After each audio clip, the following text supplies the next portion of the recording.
বিশ্বনবী যে শেষ নবী এটা ওরা স্বীকার করে না। কাদিয়ানীরা, মির্জা গোলাম আহমদ কাদিয়ানী নাম শুনছেন না? পাঞ্জাবে তার জন্ম। এই বেয়াদবটা প্রথমে দাবি করেছে আমি শেষ নবী, এরপর সে দাবি করেছে আমি ইমাম মাহাদি, এরপর দাবি করেছে আমি ঈসা আলাইহিস সালাম। এই বেয়াদবটা পায়খানার ট্যাঙ্কি ভাঙ্গা এরপরে পড়ছে, ওইটার ভিতরে গু খাইয়া মরছে। নবীরা যেখানে মারা যায়, নবীরা পবিত্র, নবীরা যেই জায়গাটায় মরে ওই জায়গাটাও পবিত্র। বিশ্বনবী পবিত্র না? বিশ্বনবী মা আয়েশার ঘরে ইন্তেকাল করলেন, ওই জায়গাটা পবিত্র না? গোটা বিশ্বের নবী প্রেমিক লোকেরা বিশ্বনবীর সালাম দিতে যায়, মসজিদে নববীতে সালাত করতে যায়। চিল্লায় কোন ঠিক কিনা? নবীরাও পবিত্র, নবীরা যেই জায়গায় মরে এরাও পবিত্র। কিন্তু এই মির্জা গোলাম আহমদ কাদিয়ানী, সে বিশ্বনবী যে লাস্ট মেসেঞ্জার এটা সে মানে না। এজন্য ওর মৃত্যু হয়েছে পায়খানার টাঙ্কির ভিতরে। 100 বছরের পচা ময়লা গু খাইতে খাইতে ও দুনিয়া থেকে বিদায় নিয়েছে। মেথর আনা হয়েছে ওকে উঠানোর জন্য, উঠায় ফেলবে, ধরবে আবার ছাপাস করে পড়ে। আল্লাহকে জনমের গু খা। ওই কাদিয়ানীদের পক্ষ নিচ্ছে এই বেয়াদবটা। চিল্লায় এখন ঠিক কিনা? কাদিয়ানীরা এদেশের জনগণ, এদেশেই থাকবে, তবে ওরা ওদের পরিচয় আইডেন্টি ক্রাইসিস নিয়ে থাকতে পারবে না। ওরা হয় বিশ্বনবীকে শেষ নবী হিসেবে মেনে মুসলমান হিসেবে থাকবে, আর বিশ্বনবীকে যদি লাস্ট মেসেঞ্জার হিসেবে না মানে ওরা কোন ধর্মের লোক সেটাও প্রকাশ করে দিতে হবে। চিল্লায় বলেন ঠিক কিনা? আপনার এই বাংলার জমিন, এটা ইসলাম প্রিয়দের জমিন। যে জমিনে আল্লাহু আকবার ধ্বনির সাথে সূর্য উঠে যায়, আল্লাহু আকবার ধ্বনির সাথে সূর্য ডুবে যায়, সে দেশে আর কিছু থাকবে না থাক ইসলাম থাকবেই, আর কিছু থাকবে না থাক কোরআন থাকবেই। এদেরকে প্রশ্রয় দিলে এরা বলে মসজিদ বন্ধ করো, মাদ্রাসা বন্ধ করো, কয়দিন পরে বলবে আজান বন্ধ করো, এরপরে আবদার তুলবে দাড়ি রাখা বন্ধ করো, তারপরে বলবে মুসলমানদের নাম রাখা বন্ধ করে দাও। এজন্য এই আবদার শুনতে মুসলমানরা রাজি নয়। চিল্লায় বলেন ঠিক কিনা? এদেরকে প্রতিহত করতে রাজি আছে মুসলমান? কারা কারা রাজি? দুই হাত উঁচু করে আল্লাহর দেখা।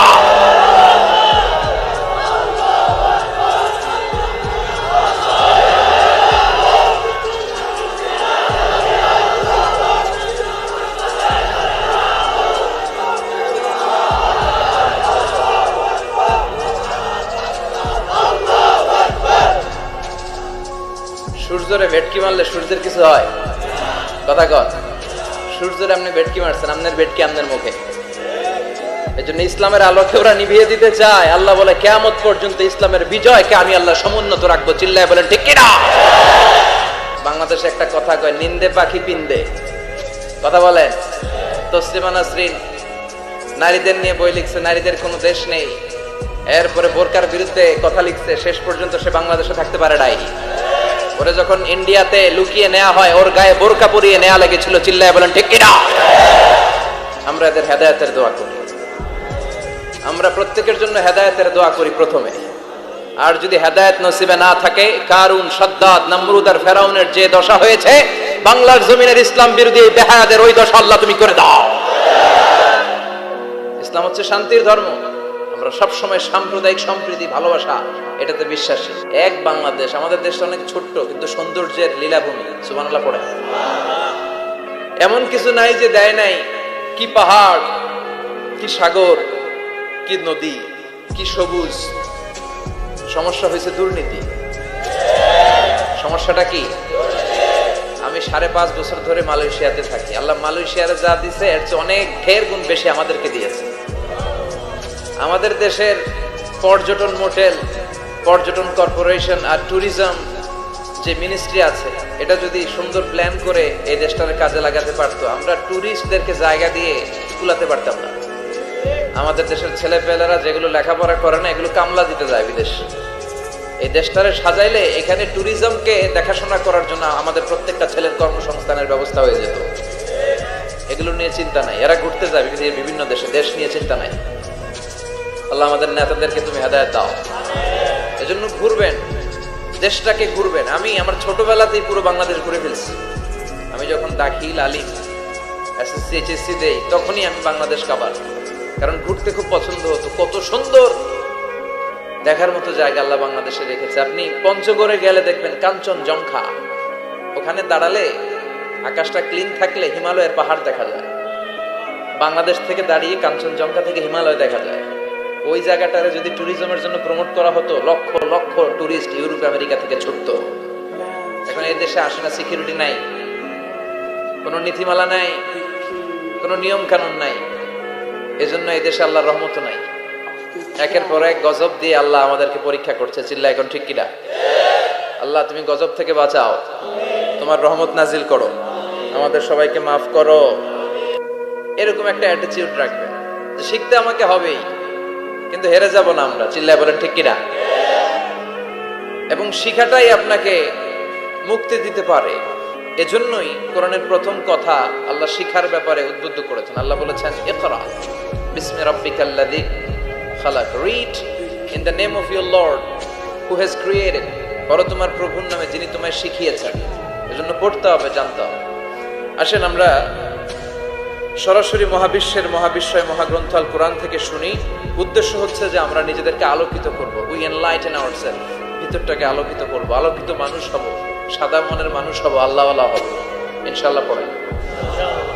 উদ্দেশ্য যদি ভালো হয় সওয়াব কামিয়ে আপনি শেষ করতে পারবেন, আর উদ্দেশ্যে যদি ভেজাল থাকে কোনো লাভ নাই। হাবা মানসুরা, সব শেষ। এগুলারে উঠাইলে, মিজানের পাল্লায় উঠালে কোনো ধরনের ওজন হবে না। আজকের এই তাফসীর মাহফিলে আমরা এসেছি শিখার জন্য আর একজনকে খুশি করার জন্য। তিনি কে? আল্লাহ তুমি কবুল করো। আমি আপনাদের খেদমতে সূরাতু আদ-দুহা তেলাওয়াত করেছি। এই সূরাটা মুখস্থ আছে না অনেকের? কমন একটা সূরা, প্রায় আমরা সালাতে পড়ি, মক্তবেই তো এগুলো শিখে ফেলছি, ঠিক কিনা? তো এই যে সূরাটা খুব বেশি পড়া হয়, খুব বেশি শোনা হয়, আসলে এই সূরায় আল্লাহ কি শিক্ষা কর্মসূচি আমাদেরকে দিলেন জানার দরকার আছে না নাই? আসেন আজকের এই চমৎকার রজনীতে আমরা সূরাতুদ দুহার আলোকে কিছু কথা শুনি। এটা কোরআনের 30তম পারায় অবস্থিত একটা সূরা। কততম পারা? এটা মাক্কি সূরা। একটু আওয়াজ করে বলবেন, কি সূরা? মাক্কি সূরা।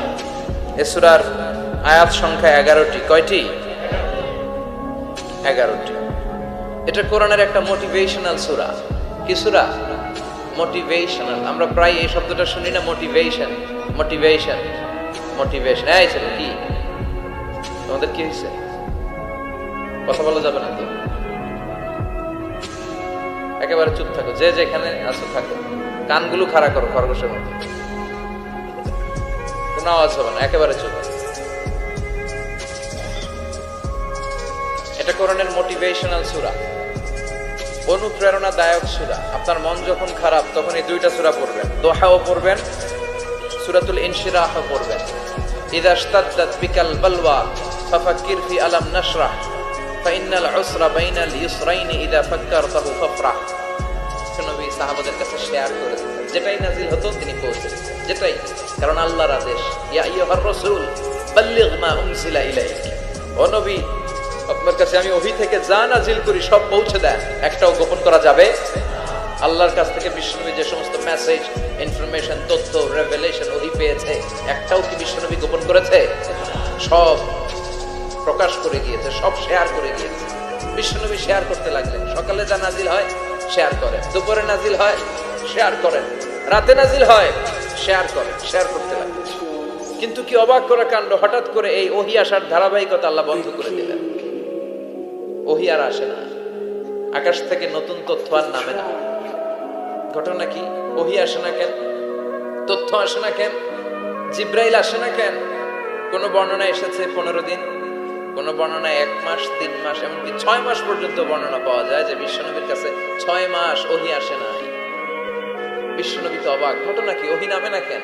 আর ওহী না আসলে তো বিশ্বনবী শেয়ার করতে পারে না। এতদিন যা আসতো বলে বেড়াতো, এখন আসেও না, বলতেও পারে না। কাফির মুশরিকরা বিশ্বনবীর গালি দিতে শুরু করলো, মুহাম্মদের রব মুহাম্মদের ভুলে গেছে, মুহাম্মদের আল্লাহ মুহাম্মদের ছেড়ে দিয়েছে। বিশ্বনবীর চাচি আবু লাহাবের স্ত্রী উম্মে জামিল বলতে শুরু করলো, কি মুহাম্মদ, তোমার শয়তানটা তোমার কাছে আসে না? না, শয়তান দ্বারা তিনি জিব্রাইলকে বুঝিয়েছেন যে তোমার জিব্রাইল তোমার কাছে আসে না। এভাবে সবাই গালমন্দ করতে শুরু করলো যে মুহাম্মদের আল্লাহ মুহাম্মদকে ভুলে গিয়েছে। বিশ্বনবী সাল্লাল্লাহু আলাইহি ওয়াসাল্লাম নিজেও হতাশ হয়ে গেলেন। কি রে, ওহী আসে না কেন? আমার কোনো ভুল হচ্ছে না তো? আমার কোনো অপরাধ হয়ে গেল না তো? আল্লাহ কি আমার উপর অসন্তুষ্ট হয়েছেন? আল্লাহ কি আসলেই আমারে ভুলে গেছেন? আল্লাহ কি আমাকে ত্যাগ করেছেন? তিনি কি আমার উপর রেগে আছেন? আমরাও মাঝে মাঝে এরকম হতাশ হয়ে পড়ি। এরকম হতাশ লোক আছে না নাই? কিরে আমার দোয়া কবুল হয় না কেন? আল্লাহ আমার ডাকে সাড়া দেয় না কেন? আমার জীবনে এত দুঃখ কেন? আমার জীবনে তো ভালো কিছু হয় না, খালি সব কষ্ট আমার কেন? এরকম আছে না নাই? এরকম হতাশদের জন্য এই সূরাটা একটা আলোকবর্তিকা, মোটিভেশনাল সূরা। আলহামদুলিল্লাহ পড়েন। বিশ্বনবীকে আল্লাহ আশ্বস্ত করলেন আর এই সূরাটা নাজিল করলেন আর বললেন ওয়াদ-দুহা। ওয়াদ-দুহা, দুহা মানে আলো। দুহা মানে আলো, প্রভাতের সূর্য কিরণের শপথ। Look up, the sunlight, it's a very beautiful day out there. নবী হতাশ হবেন না, বেরোন, সকালের সূর্যটা কত সুন্দর, কি ঝলঝলে পৃথিবী, ফকফকে আর তকতকে, দেখলেই মনটা ভরে যায়, ঠিক কি না? দুহা, দুহা মানে আলো, আশার আলো, সম্ভাবনার আলো। আমাদের জীবনে আলোর দরকার আছে না নাই? আলো না থাকলে আমরা বাঁচতে পারবো? আলো লাগে বড় ভালো। এই আজকে আলো না থাকলে আমার দেখা যেত। এজন্য কোরআনকে আল্লাহ আলো বলেছেন। কোরআনকে কি বলেছে? কিতাবুন আনজালনাহু ইলাইকা লিতুখরিজান নাসা মিনাল যুলুমাতি ইলান নূর। Muhammad, I've revealed this holy Quran unto you to lead the mankind out of darkness into the light. অন্ধকার থেকে লাইট, লাইট মানে কি? আলো। আলোর দিকে নেয়ার জন্য এই কোরআন পাঠিয়েছে। আবার বিশ্বনবীকেও আল্লাহ নূর, নূরের সাথে তুলনা করেছেন। আবার বিশ্বনবী আল্লাহর কাছে নূর চাইতেন, বলতেন আল্লাহ আমার ডানে আলো দাও, আমার বায়ে আলো দাও, আমার সামনে আলো দাও, পিছনে আলো দাও, উপরে আলো দাও, নিচে আলো দাও, আমার দেহে আলো দাও, আমার মাংসপেশির ভিতরে আলো দাও, আমার হাড্ডির ভিতরে আলো দাও, আমার জন্য তুমি আলো দাও। পড়েন আমিন। এজন্য আলো ছাড়া বেঁচে থাকা অসম্ভব। আল্লাহ তাআলা আলোর নামে সূরা দিলেন, সূরাতুদ দুহা, প্রভাতের আলো, প্রভাতের সূর্য কিরণের শপথ, আলোর শপথ। সুবহানাল্লাহ পড়েন। এরপর আল্লাহ বললেন ওয়াল-লাইলি ইযা সাজা, আলোর শপথ, সকাল বেলার সূর্য কিরণের শপথ। দ্বিতীয় আয়াতে আল্লাহ বললেন রাত্রিবেলার শপথ, যখন রাত্রিটা নিঝুম হয়, নিস্তব্ধ, নিঝুম আর নিস্তব্ধ রাতের শপথ। তাহলে আল্লাহ আলোর কসম কাটলেন, তারপরে অন্ধকারের কসম কাটলেন, ঠিক কিনা? আলো দ্বারা মূলত আল্লাহ তাআলা ওহীর আগমনকে বুঝিয়েছে, আর অন্ধকার দ্বারা আল্লাহ তাআলা ওহীর অনুপস্থিতি বুঝিয়েছে। এটা দিয়ে আল্লাহ বুঝাতে চাইলেন, ও নবী, কাফির মুশরিকরা আপনারা গালি দেয়, ওরা বলে যে আমি আপনার ভুলে গেছি, আমি আপনারে ত্যাগ করেছি, আমি আপনার প্রতি অসন্তুষ্ট। না না, আমি ইচ্ছা করে ওহী পাঠাই না, কারণ সব সময় আলো থাকলে ভাল লাগে না, কিছু সময় অন্ধকারের দরকার আছে না নাই? বুঝে শুনে উত্তর দিয়ে। 24 ঘন্টা আলো, 365 দিন খালি আলো আলো আরো আলো। যদি সূর্যের আলো সব সময় থাকে 365 দিন, ভাল লাগবে? রাতে ঘুমাবেন কেমন? আবার সব সময় ঘুটঘুটে অন্ধকার, আলো নাই, ভাল লাগে? ক্ষেত খামারে চাষ করা লাগবে না, বাজারে যাওয়া লাগবে না। তার মানে আলোরও দরকার আছে, অন্ধকারেরও দরকার আছে। এটা দিয়ে আল্লাহ বুঝাতে চাইলেন, নবী, ওহী নাজিল করার জন্য দরকার আছে, মাঝে মাঝে ওহী বন্ধ রাখা আপনার বিশ্রাম দেওয়ারও দরকার আছে। চিৎকার করে বলেন আল্লাহু আকবার। এজন্য আল্লাহ বললেন ওয়াদ-দুহা ওয়াল-লাইলি ইযা সাজা মা ওয়াদ্দা'আকা রাব্বুকা ওয়া মা ক্বালা ওয়ালাল আখিরাতু খায়রুন লাকা মিনাল উলা। সুবহানাল্লাহ পড়েন। ও নবী, প্রভাতের সূর্য কিরণের শপথ, নিঝুম নিস্তব্ধ রাত্রিবেলার শপথ, আলো আর অন্ধকারের শপথ করে আমি বললাম, আপনার প্রভু আপনারে ভুলে যায় নাই, আপনার উপর অসন্তুষ্ট হয় নাই। আমি আল্লাহ ইচ্ছা করে ওহী বন্ধ রেখেছি, কারণ ওহীর একটা পাওয়ার আছে। বারবার ওহী রিসিভ করলে আপনার স্নায়ু এটা সহ্য করতে পারবে না, আপনার দেহ এটারে বরদাস্ত করতে পারবে না। নবী, আমি আপনার প্রতি এত রহম দিল, এত ভালোবাসি, বারবার ওহী নিতে নিতে আপনার যে কষ্ট হয়, এই কষ্টটা আমার আল্লাহর সহ্য হয় না। এজন্য আমি আল্লাহ ইচ্ছা করে কিছুদিন ওহী বন্ধ রাখছি। সুবহানাল্লাহ পড়েন। তার মানে এই নয় যে আমি আপনারে ভুলে গিয়েছি, আমি আপনারে ছেড়ে দিয়েছি। আরে নবী, আমি তো আমার নামের সাথে আপনার নামকে জুড়ে দিয়েছি। লা ইলাহা ইল্লাল্লাহ মুহাম্মাদুর, যেখানে আমার আল্লাহর নাম সেখানেই বিশ্ব নবীর নাম আছে না নাই? আজান যখন দেই আল্লাহু আকবারের পরে বিশ্ব নবীর নাম আছে না নাই? একামতে আছে না নাই? আবার আল্লাহর জন্য যখন সালাত আদায় করি, শেষ বৈঠকে বিশ্ব নবীর উপর দুরূদ আছে না নাই? ওয়া রাফা'না লাকা যিকরাক। ও নবী, আপনার নামকে আমি অনেক উপরে তুলে ধরেছি। আমার নাম যেখানে, আপনার নাম ওইখানে। গোটা বিশ্বব্যাপী আপনার নাম ছড়ায় যাবে। ওরা আপনারে গালি দেয় কবি বলে, ওরা গালি দেয় গণক বলে, ওরা বলে আপনি আফতার, লেস কাটা। আসলে যারা আপনারে গালি দেয় ওরাই লেস কাটা। ওরা আপনারে বলে আপনি নির্বংশ, আপনার ছেলেগুলো বেঁচে নাই, মেয়ে বেঁচে আছে, আপনার নাম নেয়ার কেউ থাকবে না। ওই আবু জাহেল, উতবা, সাইবা, ওদের নাম নেয়ার কেউ থাকবে না। আপনি লেস কাটা নন, আপনি নির্বংশ নন। ইন্না শানিয়াকা, চিল্লায় বলেন ইন্না শানিয়াকা। যারা আপনারে গালি দেয়, যারা আপনারা নিয়ে কটু কথা বলে, ওরাই লেস কাটা, ওরাই নির্বংশ। ওদের বংশকে আমি আল্লাহই নির্বংশ করে ছাড়ি। চিল্লায় বলেন ঠিক কিনা? ও নবী, মা ওয়াদ্দাআকা রাব্বুকা ওয়া মা ক্বালা। আপনার রব আপনারে পরিত্যাগ করে নাই, আপনারে ভুলে যায় নাই, আপনারে ছেড়ে দেয় নাই। আপনার রব ইচ্ছা করেই ওহী নাযিল বন্ধ করে রেখেছে। আমি ইচ্ছা করেই আপনারে প্রেসার দিতে চাই না গো নবী, কারণ ওহী রিসিভ করা অনেক কঠিন। এটা আস্তে আস্তে আপনি অভ্যস্ত হবেন। সুবহানাল্লাহ পড়ে। ওহীর একটা পাওয়ার আছে না নাই? আমরা তো কি মজায় মজায় কোরআন পাইছি। এই যে কি সুন্দর কোরআন নিয়ে বসে পড়ি, তাফসীর করি, কি মজার কোরআন। এই কোরআনটা রিসিভ করতে যে বিশ্বনবীর কত কষ্ট হয়েছে। এই কোরআনকে আল্লাহ বলেছেন এটা কাউলান সাকিলা, very heavy and weighty word. এটা অনেক ওজনওয়ালা কথা। ইন্না সানুলকি আলাইকা কাউলান, এটার অনেক ওজন। এই কোরআনটা যদি পাহাড়ের উপরে নাজিল করা হতো, পাহাড়গুলো দুমড়ে মুচড়ে ভেঙে টুকরো টুকরো হয়ে খান খান হয়ে যেত। ঠিক কি না? এত কঠিন বানিয়ে এটা। ও নবী, আমি আলোর সাথে ওহীর মিল ঘটিয়েছি, আলো দিয়ে ওহীকে বুঝিয়েছি। সূর্যের যেমনি কিরণ আছে, তেজ আছে, এই ওহীরও একটা তেজ আছে। এই তেজ, এই কিরণ আপনি সব সময় সহ্য করতে পারবেন না। এজন্য আমি ইচ্ছা করে কিছুদিন ওহী নাজিল করা বন্ধ করে রেখেছি। সুবহানাল্লাহ পড়ে। ইচ্ছে করে আমি নাজিল করি নাই। সব সময় নাজিল হলে আপনার ভালো লাগতো না। বুখারীর বর্ণনা, মা আয়েশা বলতেন শীতের রাতে, কনকনে মাঘ মাসের শীতের রাতে যখন বিশ্বনবীর উপর কোরআনের আয়াত নাজিল হতো, বিশ্বনবী ঘেমে ঘেমে একাকার হয়ে যেতে। হাত্তা লা ইয়াতাফাসসাদু জাবিনুহু আরাকান, বিশ্বনবীর দাড়ি আর থুতনি বেয়ে ঝরঝর করে পানি পড়তো। আমরা কম্বল গায়ে দিয়ে থাকি আর বিশ্বনবী ঘামে। সুবহানাল্লাহ কইবেন না? এটা কাউলান সাকিলা, অনেক ওজনওয়ালা কথা।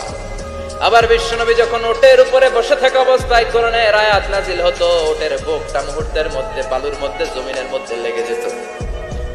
ঘোড়ায় চড়া অবস্থায় বিশ্বনবীর কাছে যখন কোরআন নাজিল হতো, ঘোড়ার পা গুলো মরুভূমির বালুতে দেবে যেত। মাঝে মাঝে বিশ্বনবী সাহাবাদের রানের উপরে, পায়ের উপরে মাথা দিয়ে শুয়ে পড়তেন ক্লান্ত শ্রান্ত। যায়েদ বিন হারেসা, বিশ্বনবীর পালক পুত্র, তার পায়ের উপরে মাথা রেখে বিশ্বনবী একবার কথা বলতে বলতে ঘুমিয়ে পড়লেন। ঘন্টাখানিক ঘুমালেন। যায়েদ বিন হারেসা বলে, আমার কাছে তেমন কোনো কষ্টই হচ্ছে না, বিশ্বনবীর মাথাটা খুব বেশি ওজন মনে হচ্ছে না। ঘন্টাখানিক পর বিশ্বনবী চোখ খুললেন, আর খোলা মাত্রই ওনার উপর ওহী কোরআনের আয়াত নাজিল করতে শুরু করলো। কে? যায়েদ বিন হারেসা বলে, যখনই কোরআনের আয়াত নাজিল হতে শুরু করলো, আমার মনে হচ্ছে বিশ্বনবীর মাথাটা 50-60 কেজি ওজন বেড়ে গিয়েছে। বিশ্বনবীর মাথার ওজনে আমার পায়ের রান ফেটে যাবে, আমার পায়ের হাড্ডি ফেটে যাবে, আমার পাটা ভেঙে খান খান হয়ে যাবে মনে হচ্ছিল। তার মানে কোরআনের আয়াত যখন নাজিল হয়, বিশ্বনবীর উপর একটা প্রেসার আছে না নাই? এই জন্য আল্লাহ বললেন, নবী আমি আপনার ভুলে যাই নাই। কাফেররা যেমনি আপনারে গালি দেয় যে আমি আপনারে ভুলে গিয়েছি, আপনার উপর আমি অসন্তুষ্ট, নেভার, অসম্ভব। আমি আপনার উপর কখনো অসন্তুষ্ট নই, বরং আমি ইচ্ছা করি আপনার উপর থেকে প্রেসার কমিয়ে দেওয়ার জন্য কয়েকদিন ইচ্ছা করে আপনারে ছুটিতে রাখছি। সুবহানাল্লাহ পড়ে, যাতে করে আবার এনার্জি গায়ে নেওয়ার পরে নতুন করে কোরআনের আয়াত রিসিভ করার জন্য আপনি সক্ষম হন। চিল্লায় পড়তে হবে আল্লাহু আকবার। এজন্য আল্লাহ বললেন, ওয়াদ-দুহা ওয়াল-লাইলি ইযা সাজা মা ওয়াদ্দা'আকা রাব্বুকা ওয়া মা ক্বালা ওয়ালাল আখিরাতু খায়রুন লাকা মিনাল উলা। এরপর আল্লাহ বললেন, নবী ওয়ালাল আখিরাতু খায়রুন লাকা মিনাল উলা, and verily indeed the hereafter is far better for you than this dunya. এই দুনিয়ার চেয়ে আপনার জন্য আখিরাতটা অনেক দামি। খায়রুল লাকা মিনাল উলা, এই দুনিয়ার চেয়ে আখিরাতটা অনেক শ্রেষ্ঠ। এতে আল্লাহ বললেন দুনিয়ার চেয়ে আখিরাত শ্রেষ্ঠ, আর এক আয়াতে আল্লাহ বললেন দুনিয়ার চেয়ে আখিরাত হলো স্থায়ী। ঠিক কি না? বাল তুমফিরুনাল হায়াতাদ